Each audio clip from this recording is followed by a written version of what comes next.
Guys, for today's video, another online or digital bank ang pag-uusapan natin for our Christmas episode number 4, wherein pag-uusapan naman natin ngayon ang napaka-underrated na neobank. Neobank, ibig sabihin, a bank that focuses on their digital operation. So for today, pag-uusapan po natin si Netbank. Well, napaka-underrated nito at hindi nabibigyan ng pansin. Pero, in terms of features and benefits, parang kaya talaga makipagsabayan nito sa mga kilala nating mga online and digital bank. So, kung isa kayo sa medyo natatakot na magbangko sa mga hindi kilalang banks, well, I think this video is for you. So, samahan nyo pag-usapan natin ng Netbank today.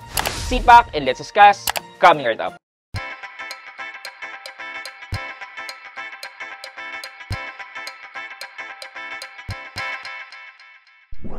Hi guys, this is Pat and you're in Pat Quintos Review TV.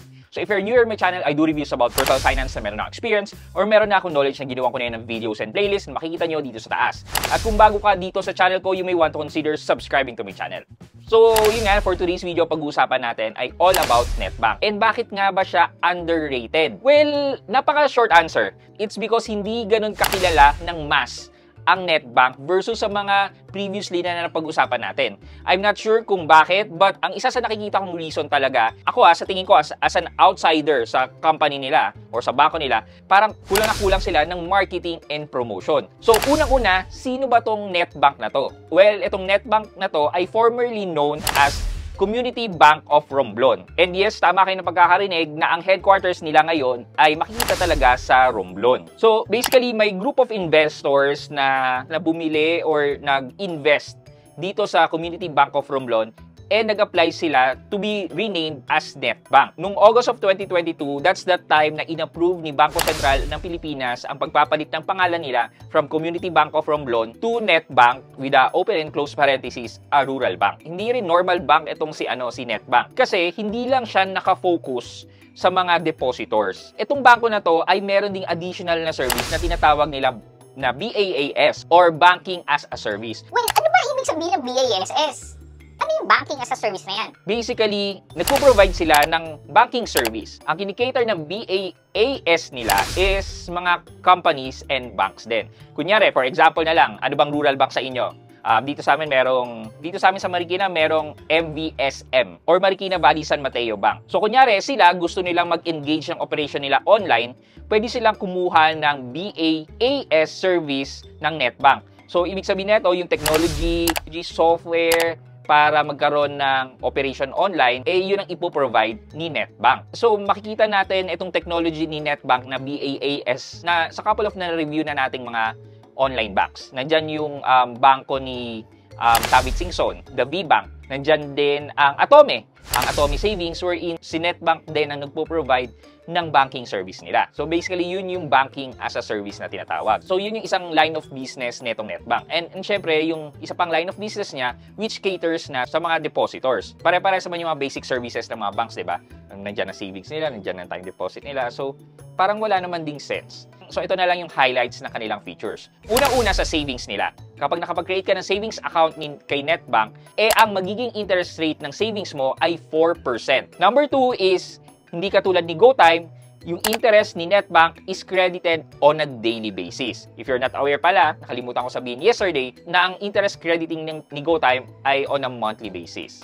While kay Netbank, makita nyo na kagad yung interest na bigay sa inyo kinabukasan. Number 3 is that free ang bank transfer ni Netbank. Hindi siya katulad nila Maribank, na may 15 free bank transfer, ni GoTime na may 20 free bank transfer per month. Kay Netbank, free pa po ang bank transfer. And lastly, ang user interface ng kanilang app ay napaka-smooth and simple. Hindi katulad ng ibang apps natin dyan, katulad ni Mayabank na maraming ads of their services, diba? If you want a simple app to do your transaction na hindi ganun ka-crowded, para sa'yo ang Netbank na to. So, let's go and have a quick tour dito sa app ni Netbank. Okay, so yan yung app ni Netbank. Kung makikita nyo, meron din siyang security features or biometrics. Makakapag-login ka kagad using Face ID or biometrics. And yan, ito po yung simple interface ni Netbank. Makita nyo sa taas yung deposit nyo. And ayan, nakalagay po sa akin, 4% po ang interest.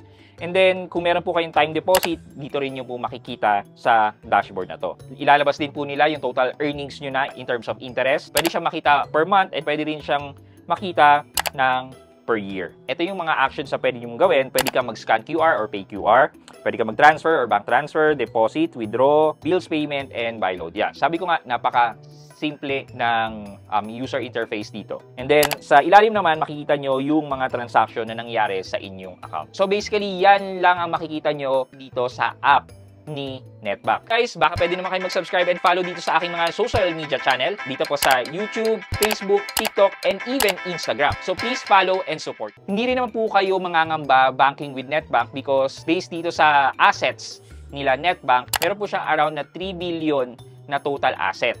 And in terms naman po ng mga nagbabangko sa kanila, yung deposit liabilities po nila, ang amount na i-deposit po sa kanila ay nasa around 2,754 million. So makikita po natin dito sa ranking ni BSP in terms of asset, pang number 21 po siya sa lahat ng mga rural banks dito sa Pilipinas. And in terms of deposit naman, number 17 po siya sa lahat ng rural banks dito sa Pilipinas. Yan. So basically, yan po yung highlight features ni Netbank and yung tour natin dito sa app ni Netbank. So in conclusion, yung interest rate na binibigyan nilang 4% and the free bank transfer is one of their highlights. Kung simplicity nga po ang hanap nyo, then Netbank is a good bank for you. And in case na gagawa po kayo ng account with Netbank, please use my referral code with Netbank. For our weekly GCash giveaway po, you have to share this video to your Facebook, YouTube, X, or even Instagram and answer the question of the day sa ating comment section sa baba. For our question of the day, in terms of preference sa user interface, ano po ang mas pipiliin nyo? Yung simple and straightforward na katulad ni Netbank or yung over-decorated na app na katulad ni Maribank or even Mayabank? Kung papapiliin po kayo in terms of